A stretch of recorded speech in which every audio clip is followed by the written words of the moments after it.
البهارات من الحاجات الأساسية اللي مفيش حد بيستغنى عنها، بس طبعا ليها قواعد وأساسات في الاستخدام. يعني مش كل حاجة بنستخدمها في أي حاجة بأي طريقة وبأي كمية. سر طعم واللي بيفرق طعم واحد عن التاني أو بيت عن التاني أو شيف عن التاني هو طريقته في استخدام البهارات وأنواع البهارات اللي بيستخدمها في كل أكلة. هنعمل النهاردة تركيبات حلوة جدا للبهارات، مش هتشتريها تاني من بره، وهتفرق معاكي جدا جدا وهتنقل أكلك في حتة تانية. تابعي الفيديو بس للآخر وتابعي وهعرفك النهارده ايه اهم البهارات اللي تحرصي ان انت تشتريها في اول الشهر، وهتعملي فيها ايه وتستخدميها مع ايه. وبجد صدقيني الفيديو النهارده ان شاء الله هيفيدك افاده كبيره جدا جدا، وهيكون من اهم الفيديوهات اللي هتعتمديها في انواع البهارات اللي تستخدميها في مطبخك. قلتلكوا انا عندي بهارات كورنر، مش كوفي كورنر زي الناس. جه الوقت بقى اخيرا بعد كسل كده كتير وفترة طويلة كده من التعب والوهن والنوم اللي غير مبرر. قررت خلاص ان انا اعمل الموضوع ده، وخاصة ان احنا بقينا اول الشهر وده روتيني في اول الشهر وكنت لازم اعمل كده. باجيب كده طبق غسيل كبير وبحط فيه شوية من الصابون وبحط شوية من بيكربونات الصوديوم او البيكربونات يعني عامة، وشوية خل وشوية مية سخنة، وببدأ اجيب برطمانات البهارات بتاعتي اللي خلصت وبحطها في الطبق ده. لو في عندي بواقي بهارات كده حاجة كويسة وريحتها لسه حلوة بسيبها. الحاجة اللي قدمت قوي طبعا برميها. فيلا كده قبل ما نبدأ الفيديو نسمي الله كده ونصلي على رسول الله ونبدأ نشوف عملت ايه. فضيت كل حاجة واخدت الستاند اللي بحط عليه البهارات ده، غسلته كده كويس وسبته ينشف على جنب. وانا قعدت البرطمانات دي انتوا عارفين طبعا ان هي بتقعد فيها يعني من ريحة بقى البهارات والالوان بتاعت البهارات بتأثر فيها، فبسيبها شوية. نضفت كده الكورنر بتاعي كويس، الستاند اللي بحط عليه الستانلس ده. وكانت المناديل عندي خلص بتاعه المطبخ، فبجيب الرول ده ممتاز، ما بجيبش الرولات الصغيره، انا بجيب الرول الكبير ده بيبقى فيه حوالي 550 منديل. بيعدي معايا شهرين 3. حلو جدا وموفر جدا والنوعيه بتاعته بتبقى حلوه قوي. بعد ما بغسل البرطمانات بتاعتي كويس جدا بكون مسخنه الفرن، بدخلها الفرن. بحب البرطمانات الازاز دي بتبقى حلوه وبتاخد كميه كويسه، يعني لا كتير قوي ان هي تفضل معايا وتبوظ، ولا ان هي قليله قوي ما تكفينيش، فالكميه بتاعتها بتكفي تقريبا الشهر. دخلتها الفرن لحد لما نسيتها الحمد لله، لما يعني ايه لما اتحرقت. هبدأ دلوقتي بقى اوريكم انواع البهارات اللي انا بستخدمها وببقى حريصة ان انا اجيبها كل شهر. وكمان النهاردة في الفيديو ده هنعمل شوية تركيبات حلوة قوي للبهارات، مش هتشتريها تاني من بره. تابعيني بس لاخر الفيديو. ولو اول مرة تشوفيني وتتابعي قناتي، انا قناتي مطبخ نور، بنقدم مع بعض وصفات حلوة جدا بكل مصداقية. وكمان بنعمل مع بعض روتينات الفترة دي، الحمد لله بعمل معاكي روتينات ان شاء الله تفيدكم جدا. وان شاء الله ما اكونش ضيفه تقيله عليكم، اكون ضيفه خفيفه على قلبكم كده. معلش فيديو الروتين بيبقى طويل شويه، ولكن باذن الله في استفاده كبيره جدا. اتمنى تتابعوني لاخر الفيديو. لو لسه ما اشتركتوش معايا في القناه اتمنى تشرفيني باشتراك وكومنت ولايك. بدأت كده اطلع البهارات بتاعتي. البهارات جايه ماشيه من الهند يا جماعه، والله لو جايه ماشيه مش تبقى بالاسعار دي. الحبهان الكيلو ب1000 جنيه، 1000 جنيه، انتوا متخيلين؟ كل كيسة بهارات صغيرة زي كده ب20 جنيه، يعني 100 جرام بقى من كل أنواع البهارات ب20 جنيه. دي مرق الدجاج. عندي حبهان، توم باودر، بصل باودر، بابريكا، جنزبيل، 7 بهارات، قرفة مطحونة. شوية القرفة الخشب اللي كانوا في الأول دولت عاملين 50 جنيه. بتاع ده كركم. ايه كمان طلعته؟ خلونا مع بعض كده واحدة بواحدة. ده 7 بهارات. دولت معلقة كده من القرنفل المطحون، معلقة والله يا ربي، معلقة قرنفل مطحون ب20 جنيه. ايه الأسعار دي؟ أنا بجد لا مش معقول يعني. الأسعار بقت اوفر اوفر اوفر. دولت لسه جايباهم الشهر ده. قبل كده بجيب انا بقى الكزبرة الناشفة، ما بجيبش كزبرة مطحونة ابدا ابدا من بره، لان طبعا لما جربت الكزبرة الناشفة في البيت ان انا اطحنها فرق كبير جدا. بابريكا مدخنة، دي اساس بقى في المشاوي والكفتة والفراخ المشوية، رهيبة رهيبة رهيبة. والكمون الحصى 85 جنيه، نص كيلو. ولا باين وده ربع بس شكله نص، والله ما عدت فاكرة. ودي بقى الكبابة الصيني اللي ما بستغناش عنها في المشاوي. الكبابة بتختلف يا جماعة عن اسمه ايه ده، الفلفل الاسود. الفلفل الأسود بيبقى صغير ولونه غامق، الكبابة بتبقى كبيرة شوية بس بتبقى حلوة جدًا. كان عندي برضه شوية من اللومي فايضين في التلاجة وشوية من ورق اللورا. طلّعت كل البهارات بقى عشان إيه، يوم ترويقة كاملة كده. أمّا البهار ده فأنا عاملاه في البيت، كان نفسي أوي أصوّره معاكم بس كنت عاملاه من زمان وقُلت أجرّبه، ولمّا لو لقيته حلو هاقول لكم عليه. هو فعلًا طلع حلو بس أنا كنت عاملة كمية أو هو يعني بيكفّي كتير، فإن شاء الله أمّا يخلص السنة الجاية أعمله لكم. ده بُهار سمك عبارة عن قشر جمبري، يعني كنت جايبة جمبري نضّفته هاقول لكم على السريع كده. الجمبري بتنضّفيه بتاخدي القشر بتاعه تغسليه كويس جدًا وتحطيه على النار لمّا ينشف، وبعد كده تدخّليه الفرن وتقعدي تقلّبي فيه لمّا ينشف معاكِ كويس جدًا. وتتأكدي إنه خلاص بقى ناشف كويس، بتطحنيه وبتضيفي عليه بقى بهارات بقى كمون وكزبرة ناشفة وتوم باودر وبصل باودر وجنزبيل وبابريكا وبابريكا وكده بيبقى معاكِ تمام، وبقى بُهار سمك تحفة. بتعملي بيه طبعًا السمك المقلي وبتحطيه في تتبيلات السمك كلّها، وكمان في الرز في رز السمك اللي هو رز الصيادية بيبقى خطير، خطير. قُلته لكم على السريع كده وإن شاء الله برضه نعمله مع بعض مرّة تانية. بدأت دلوقتي بقى أفضّي الأكياس بتاعة البهارات بتاعتي، وأحط البهارات قدّامي كده بالترتيب حسب الأكثر استخدامًا، باخلّيه تحت إيدي، والحاجات اللي يعني ما باستخدمهاش كتير بتبقى لورا شوية. عبّيت كده البهارات بتاعتي، شايفين أنا باجيب من كل حاجة في أول الشهر كده ب20 كانت ب10 السنة اللي فاتت نفس الكمية، السنة دي قُلنا نبقى ب20 عشان تكفّي الشهر. الحبّهان بس اللي طبعًا 10 جنيه أو 20 جنيه مش هيعِد لِك بالواحدة يعني. فجِبت 100 جرام حبّهان ب100 جنيه، الجرام بجنيه، يعني حاجة ما شاء الله.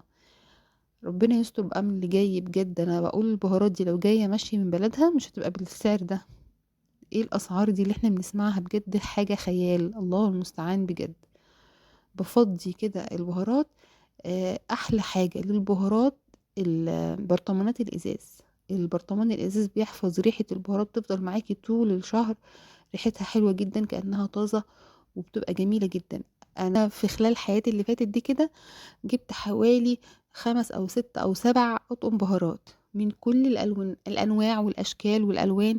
بصراحة لمّا يعني إيه، خلاص بقى قدمت وبطّلت المناظر والحاجات دي، لقيت أكتر حاجة عملية فعلًا هي البرطمانات الإزاز.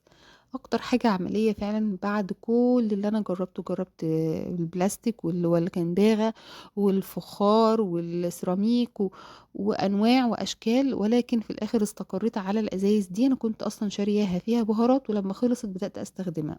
دلوقتي بقى ندخل على أنواع البهارات اللي أنا باعملها في البيت وما باحبش أجيبها مطحونة من برّه أبدًا، أبدًا، أبدًا.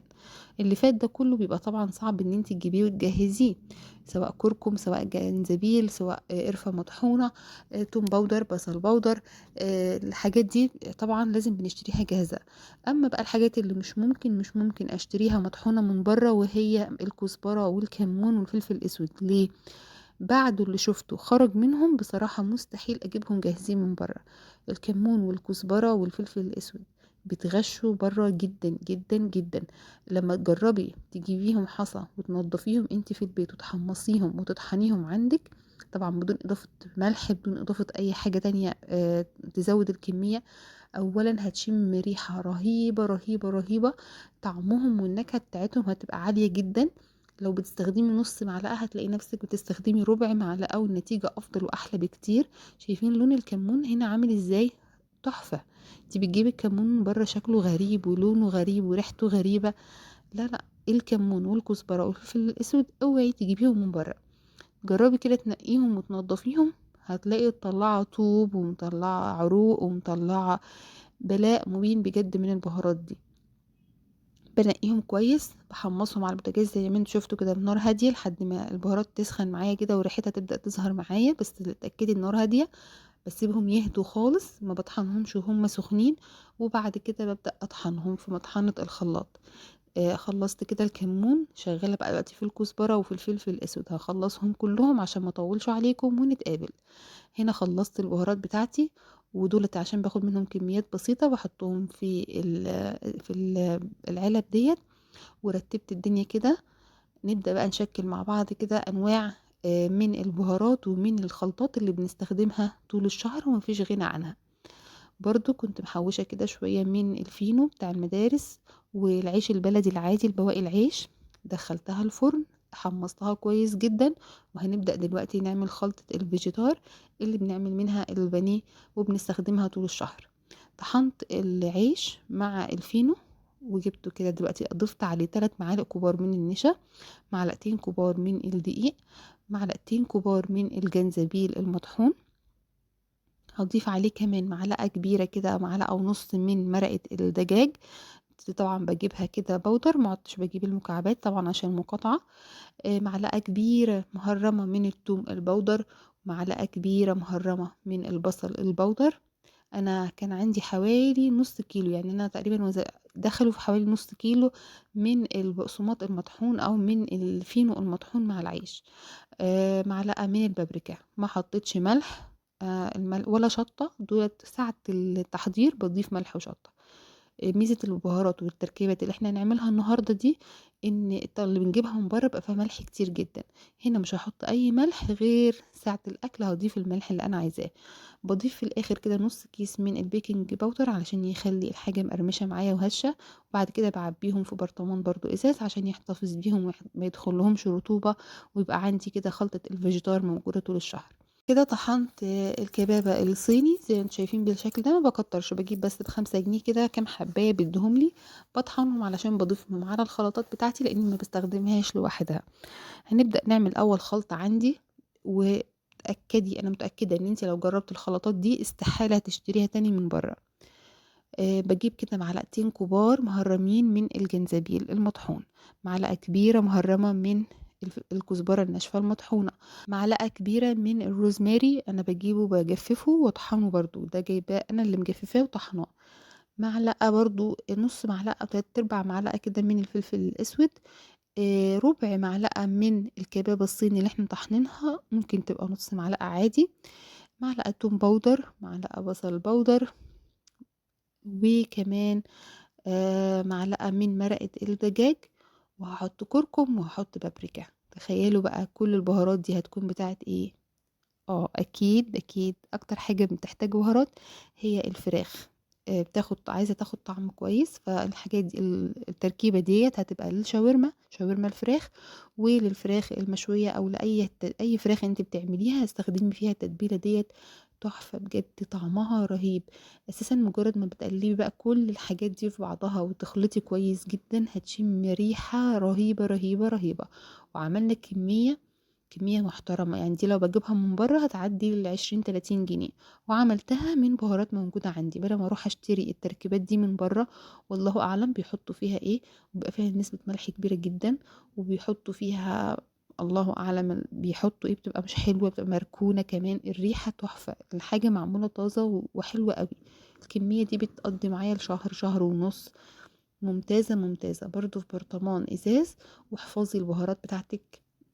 بس تكوني طبعا زي ما قلت لك غسلاه ومعقماه كويس في الفرن متجفف كويس، وتحطي البهارات فيه.